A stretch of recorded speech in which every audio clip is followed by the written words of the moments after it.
A paz do Senhor, meus queridos, boa tarde na presença do nosso Deus. Seja muito bem-vindo, seja muito bem-vinda a este canal, Momento com Deus. Que Deus possa tocar o seu coração, que o Senhor possa te alcançar, aonde você estiver.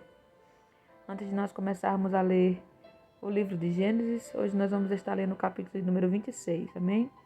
Vamos fazer uma pequena reflexão aqui na palavra do Senhor, lá no livro de Salmos. Salmos 40, a partir do versículo 1 ao versículo 2. Diz assim: Esperei com paciência no Senhor, e Ele se inclinou para mim e ouviu o meu clamor. Tirou-me de um lago horrível, de um charco de lodo, pôs os meus pés sobre uma rocha e firmou os meus passos. Glória a Deus por esta rica palavra. Meus queridos, eu não sei o que cada um de vocês tem passado ou está enfrentando, mas tenha certeza de que tudo aquilo que você está colocando no altar do Senhor, tudo aquilo que você está pedindo em oração, a sua súplica, o seu clamor, está sendo ouvido por Deus. E no tempo determinado, Ele vai fazer com que tudo isso passe. Mas enquanto Deus não faz com que tudo isso passe, porque tudo Deus tem um propósito, continue esperando em Deus com paciência. Continue orando a Ele, porque o que Deus vê em nós é a nossa perseverança. Não importa o tempo. O que Deus vê na gente não é o tempo. O que Deus vê em nós é a nossa perseverança.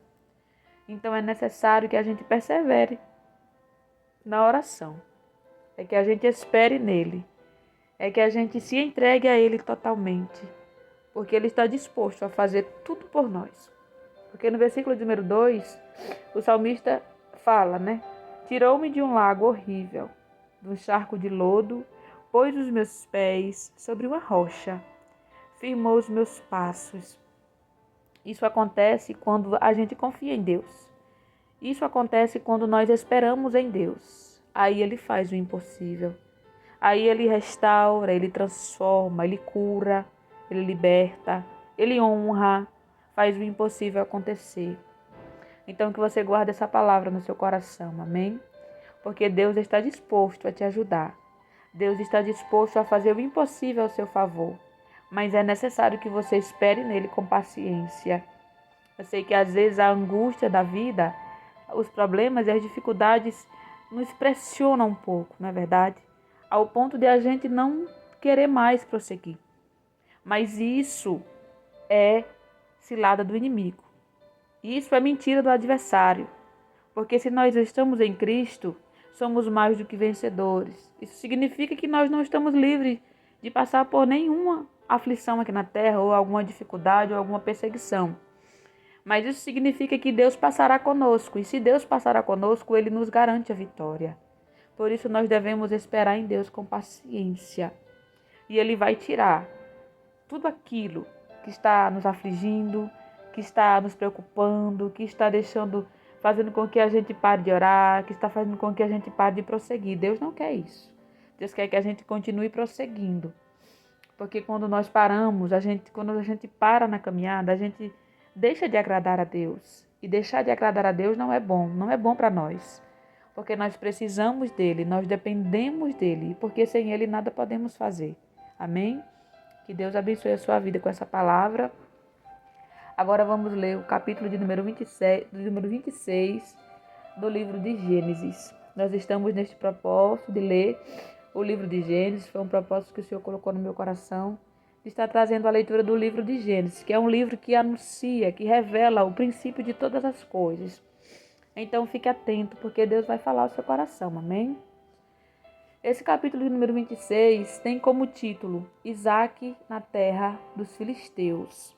Diz assim: E havia fome na terra, além daquela primeira fome, que foi nos dias de Abraão. Por isso foi Isaque a Abimeleque, rei dos filisteus, em Gerar. E apareceu-lhe o Senhor e lhe disse: Não desças ao Egito. Habita na terra que eu te disser. Peregrina nesta terra, e serei contigo, e te abençoarei, porque a ti e à tua descendência darei todas estas terras, e confirmarei o juramento que tenho jurado a Abraão teu pai, e multiplicarei a tua descendência como as estrelas dos céus. Darei à tua descendência todas estas terras, e por meio dela serão benditas todas as nações da terra. Porquanto Abraão obedeceu a minha voz e guardou o meu mandamento, os meus preceitos, os meus estatutos e as minhas leis. Assim habitou Isaque em Gerar, e perguntando-lhe os homens daquele lugar acerca da sua mulher, disse: é minha irmã, porque temia dizer: é minha mulher, para que, porventura, abre aspas, dizia ele, fecha aspas, não me matem os homens daquele lugar por amor de Rebeca, porque era formosa à vista. E aconteceu que, como ele esteve ali muito tempo, Abimeleque, rei dos filisteus, olhou por uma janela e viu que Isaque estava brincando com Rebeca, sua mulher. Então chamou Abimeleque a Isaque e disse: eis que na verdade é tua mulher. Como, pois, disseste, é minha irmã? E disse-lhe Isaque: porque eu dizia, para que eu, porventura, não morra por causa dela. E disse Abimeleque: que é isto que nos fizeste?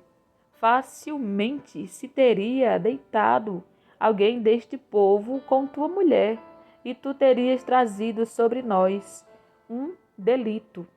E mandou Abimeleque a todo o povo, dizendo: qualquer que tocar neste homem ou em sua mulher, certamente morrerá. E semeou Isaque naquela mesma terra, e colheu naquele mesmo ano, 100 medidas, porque o Senhor o abençoava. E prosperou o homem e ia enriquecendo-se, até que se tornou muito poderoso. E possuía ovelhas, vacas e muitos servos, de maneira que os filisteus o invejavam. E todos os poços que os servos de seu pai tinham cavado, ainda nos dias de seu pai, os filisteus entulharam e encheram de terra. Disse também Abimeleque a Isaque: aparta-te de nós, porque muito mais poderoso te tens feito do que nós. Então Isaque partiu dali e fez o seu acampamento no vale de Gerar, e habitou lá. E tornou Isaque a abrir os poços de água que cavaram nos dias de Abraão, seu pai, e que os filisteus entulharam depois da morte de Abraão, e chamou-os pelos nomes que os chamará seu pai. Cavaram, pois, os servos de Isaque naquele vale e acharam ali um poço de águas vivas. E os pastores de Gerar porfiaram com os pastores de Isaque, dizendo: esta água é nossa. Por isso chamou aquele poço Ezeque, porque contenderam com ele. Então cavaram outro poço e também contenderam sobre ele. Por isso chamou-os Sitna,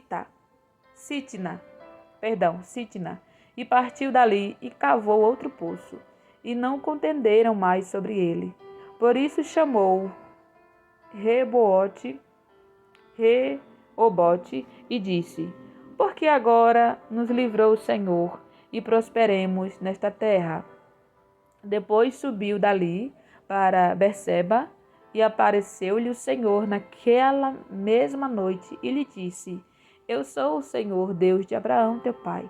Não temas, porque eu sou contigo. Abençoar-te-ei e multiplicarei a tua descendência, por amor de Abraão, meu servo. Então edificou ali um altar e invocou o nome do Senhor e armou ali a sua tenda. Ali os seus servos de Isaque cavaram um poço, e Abimeleque veio de Gerar para visitá-lo com Auzete, seu amigo. e ficou príncipe do seu exército. E disse-lhes Isaque: Por que viestes me visitar? Pois vós me aborreceis e me expulsastes do meio de vós. E eles disseram: Havemos visto, na verdade, que o Senhor é contigo. Por isso dissemos: Haja agora juramento entre nós e ti. Façamos aliança que não nos faça mal. Como nós não temos te tocado, e como te fizemos somente bem e te deixamos ir em paz. Agora tu és o bendito do Senhor. Então lhes fez um banquete, e comeram e beberam. E levantaram-se de madrugada, e juraram um ao outro. Depois os despediu Isaque, e despediram-se dele em paz.